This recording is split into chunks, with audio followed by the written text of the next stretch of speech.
The morning of Marcus's wedding started like every other family gathering in the past 5 years, with a phone call from my mother explaining why I needed to dress appropriately and try not to embarrass the family. I was standing in my hotel room at the Fairmont, looking at the mustard yellow bridesmaid dress Patricia had specifically chosen for me, when Mom called with her final instructions. "Emma, sweetheart, I know this is hard for you," she said in that tone she'd perfected, part sympathy, part condescension. Being around all of Marcus's successful friends, seeing Patricia's family with their achievements. "Just remember that not everyone can be a doctor or lawyer." "I'll keep that in mind," I replied, zipping up the dress that made me look like a diseased banana. "And please don't mention your job situation unless someone asks directly. It's Marcus's day and we don't want people feeling uncomfortable." My job situation. That's what the family called it now. Not my career, not my work, my situation, like it was a medical condition that required delicate handling. The truth was I'd built Anderson Global Logistics into a $4.2 billion supply chain management company that employed over 85,000 people across 47 countries. We handled distribution for 30% of the Fortune 500, had revolutionized cold chain logistics for pharmaceutical companies, and were 3 days away from closing the largest merger in our industry's history. But to my family, I worked at a grocery store. It had started innocuously enough. 7 years ago, when I was building my first distribution center, I'd worked nights at a Safeway to understand every aspect of food retail from the ground up. I wanted to know how products moved from suppliers to shelves, how inventory management worked at the store level, how customer demand patterns shifted. Most executives learn this stuff from spreadsheets and consultants. I learned it by scanning barcodes and stocking shelves from midnight to 6 a.m. When family asked about work during those early years, I'd say I was in food retail or working in supply chain logistics. Somehow this got translated into Emma works at a grocery store, and once that narrative took hold, it was impossible to correct without seeming like I was lying or delusional. The first time I tried to explain what Anderson Global actually did, Uncle Richard had patted my shoulder and said, "That's great, honey. It's good that you're ambitious about your grocery store job."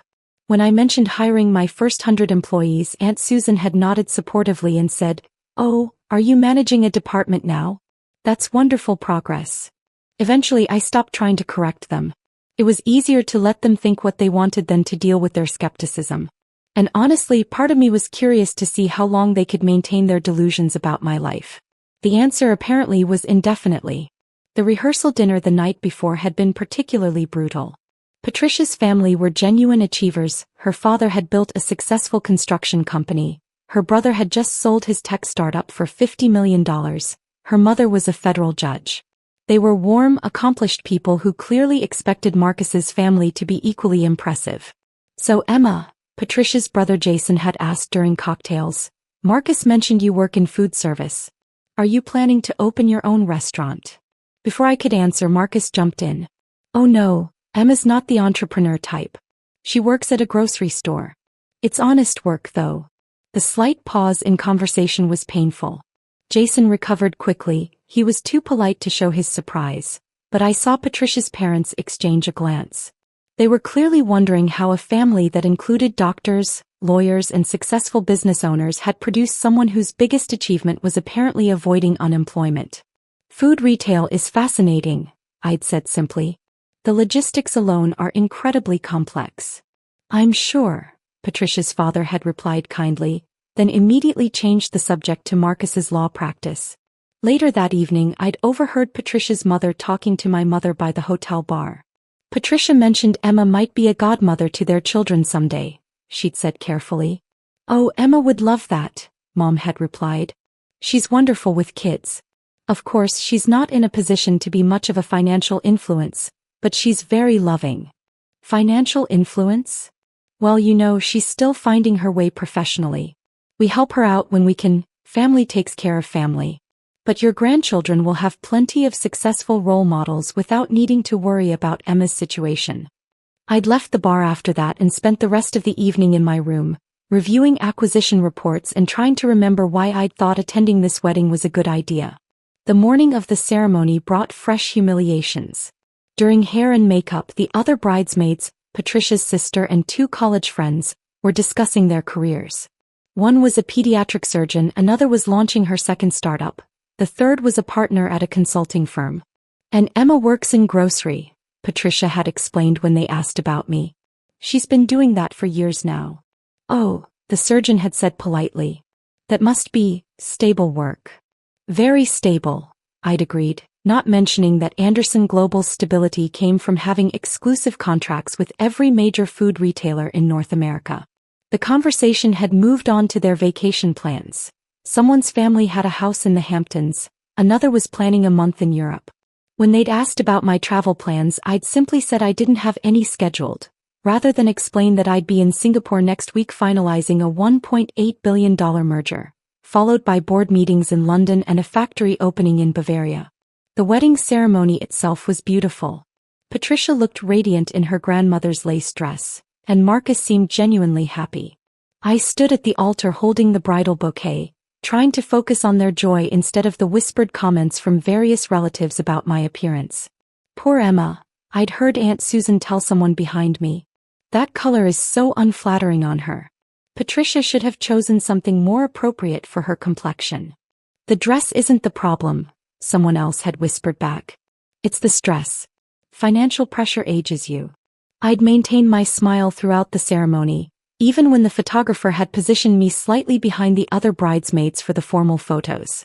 For composition, he'd explained, though everyone understood it was to minimize the visual impact of the family member who didn't quite fit. The reception was held in the Fairmont's Grand Ballroom, a beautiful space that I'd actually considered purchasing 2 years ago before deciding the location wasn't right for my real estate portfolio. The dinner was excellent, though I barely tasted it as I endured toast after toast that somehow managed to celebrate everyone's achievements except mine. To Patricia's family, Marcus had said, raising his champagne glass. Judge Whitfield, who's dedicated her life to justice. To Jason, who just sold his company for more money than most of us will see in a lifetime. To Mr. Whitfield, who built his construction empire from nothing. He turned to our side of the room. To my family. Uncle Richard, who just made partner at his accounting firm after 20 years of dedication. To Cousin Derek, who opened his second dental practice this year. To Dr. Patricia's maid of honor Sarah, who's saving lives as a pediatric surgeon. His eyes had found mine during the pause. And to family members who support us in their own special ways. My sister Emma, who flew all the way from Seattle to be here despite the expense. She works in food service, which is honest, necessary work, and we love her for her dedication to simpler values. The applause had been polite but pointed. Several people had looked at me with the kind of gentle sympathy usually reserved for recovering addicts or the recently divorced. It was during the dancing portion that the real drama began. I'd stepped onto the terrace for some air when I overheard a conversation that would change everything.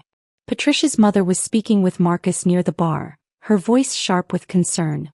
Marcus, I need to ask you something directly, she'd said. Is Emma financially stable? I don't mean to pry, but Patricia mentioned she might want Emma to be godmother to your children, and given her circumstances. Emma? God no, she's been struggling for years, Marcus had laughed. She's sweet, but she can barely take care of herself. She's been working the same grocery store job for 7 years now? Never got promoted, never tried anything else. I think she's just not built for ambition, you know? Mrs. Whitfield had looked relieved. I was concerned about the influence. Not that there's anything wrong with her work, of course, but Patricia comes from a family of achievers. Her father built his company from nothing, her brother just made $50 million on his startup. We want our grandchildren to have the right kind of role models. Don't worry about that, Marcus had said. Emma's basically the family charity case at this point. Mom sends her money for rent sometimes, we all chip in for her car payments. She means well, but she's just not capable of more than she's doing now. That wasn't true. I'd never asked for or received financial help from anyone in my family. But apparently, that was the story they told themselves to make sense of my deliberately modest lifestyle choices. I'd been about to head back inside when I heard Derek's voice from around the corner, talking to some of Patricia's relatives. Did you see Emma's car in the parking lot? He was saying. It's like 15 years old. I actually felt embarrassed for her when the valet had to figure out how to start it. Marcus mentioned she's been using food stamps. Another voice had replied, one of Patricia's cousins, I thought. It's just sad, Derek had continued. The whole family is successful except her. My mom thinks she might have some kind of learning disability that was never diagnosed. How else do you explain someone working the same entry-level job for 7 years? At least she seems happy, the cousin had said charitably. I guess ignorance is bliss, Derek had replied. She has no idea how far behind she's fallen. I'd heard enough. I'd pulled out my phone and sent a text to David, my head of security, ready for pickup. His response had come immediately, 10 minutes. Helicopter fueled and ready. I'd made my way back to the ballroom, planning to say quiet goodbyes and slip away before the evening got worse. But as I'd reached the main table, Marcus had tapped his champagne glass for attention. Ladies and gentlemen, he'd begun, I want to take a moment to thank everyone for being here tonight. Patricia and I are so grateful to be surrounded by such successful, accomplished people. Our families represent the absolute best of what hard work and ambition can achieve. He gestured around the room.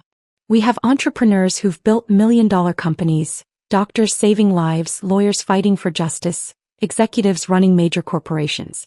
People who've taken risks, pushed boundaries, refused to settle for less than excellence. His eyes had found mine across the room, and there'd been something almost pitying in his expression. But we're also grateful for family members who contribute in simpler ways. My sister Emma flew all the way from Seattle to be here tonight, even though I know the cost was probably difficult for her budget. She works in food service, which is honest, humble work. Not everyone can be a CEO or a surgeon, and that's perfectly okay. The applause had been polite but condescending. Several people had looked at me with the kind of sympathy usually reserved for someone announcing a terminal diagnosis. Emma represents something important, Marcus had continued, warming to his theme. In a world obsessed with achievement and status, she reminds us that there's dignity in simple work, value in modest goals. She's content with her life, and that's actually quite admirable. Patricia's father had stood up, clearly feeling generous after several glasses of wine. To Emma, he'd called out, for showing us that happiness doesn't require success. The room had raised their glasses to me like I was some kind of inspirational poster about overcoming limitations. I could see pity in their eyes, mixed with relief that their own children had turned out so much better. That's when my phone had buzzed. Ms. Anderson? The voice belonged to a tall man in an impeccable black suit who had somehow appeared beside me without anyone noticing. David Martinez looked exactly like what he was, former Secret Service, trained to handle threats to world leaders, now dedicated to protecting one of Seattle's most valuable executives. I'm David Martinez, your head of security, he'd continued, his voice carrying just far enough for nearby tables to hear. I apologize for the interruption, but we have an urgent situation that requires your immediate attention. The conversations around us had stopped. David had the kind of presence that commanded rooms, 6 feet 2 inches of professional alertness and expensive suits. Security. Mrs. Whitfield had repeated, looking confused. The helicopter is waiting on the roof, David had continued smoothly. Your 9 p.m. conference call with the Singapore team cannot be delayed. The Chin Industries merger closes Monday morning, and the Tokyo markets open in 3 hours. The board is waiting for your final approval on the $1.8 billion acquisition. Marcus's champagne glass had slipped from his hand, shattering on the marble floor. I'm sorry to cut this short, I'd said, standing and smoothing down the terrible mustard dress. I tried to keep business separate from family time, but unfortunately international markets don't respect wedding schedules. Emma, what the hell is going on? Marcus had grabbed my arm, his voice cracking slightly. David had stepped closer, not threateningly, but with the kind of professional readiness that made it clear he was prepared for any situation. Sir, I'll need you to step back from Ms. Anderson. Ms. Anderson? Patricia's voice had been barely a whisper. I'd looked around the room at all the faces staring at me, the same people who'd spent the entire evening discussing my failures and limitations like I wasn't even there. I suppose I should explain, I'd said. My name is Emma Anderson and I'm the founder and CEO of Anderson Global Logistics. We're the largest privately held supply chain management company in North America, with operations in 47 countries and annual revenue of $4.2 billion. The silence had been absolute. The grocery store job Marcus mentioned? That's how I started. I worked nights at Safeway for 3 years while building my first distribution center during the day. I wanted to understand every aspect of food retail, customer behavior, inventory management, supply chain logistics, employee dynamics. Most executives learn this from consultants and spreadsheets. I learned it by scanning barcodes and stocking shelves. Derek's face had gone completely white. We handle distribution for about 30% of the Fortune 500, I'd continued. Walmart, Target, Kroger, Safeway. If you've bought groceries in the past 5 years, there's a good chance our systems got that food from farm to shelf. We revolutionized cold chain logistics for pharmaceutical companies, developed the algorithms that optimize delivery routes for Amazon's grocery division, and created the inventory management systems used by most major retailers. Mrs. Whitfield had been staring at me like I'd just announced I was from another planet. You're the CEO? Forbes ranked me 47th on their list of richest self-made women, I'd said. Though I prefer to focus on the fact that Anderson Global employs over 85,000 people worldwide and has been carbon neutral for 3 years running. Patricia had found her voice first. Marcus, you said she worked at a grocery store. She does. Marcus had looked like he was having trouble processing basic information. She told me she worked in food retail. Food retail logistics, I'd clarified gently. I oversee supply chain operations for every major grocery chain in North America, plus expanding operations in Europe and Asia. When I said I worked in food retail, I meant I was revolutionizing how food gets from producers to consumers.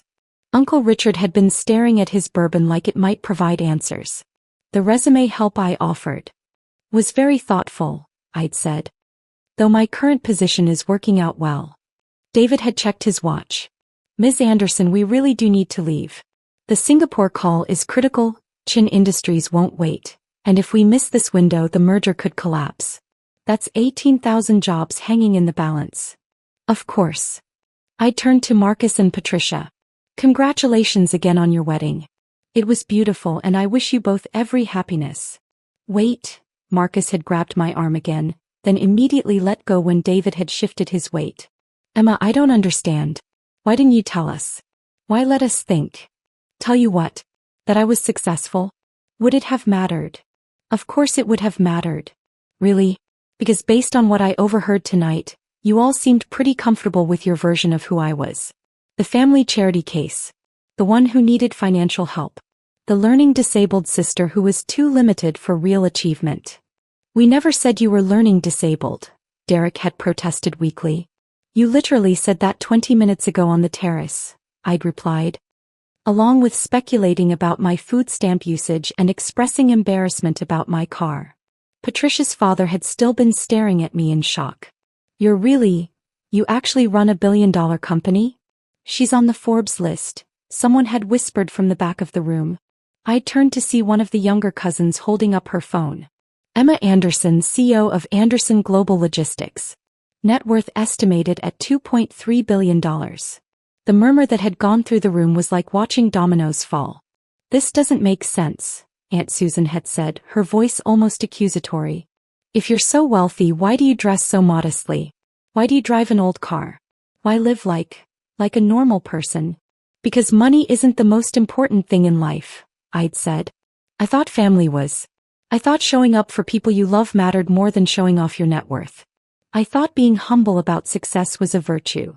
Marcus had been shaking his head. But you let us think you were struggling. I didn't let you think anything, Marcus. You assumed. You all did. You decided that because I didn't brag about my accomplishments at every family gathering, I must not have any.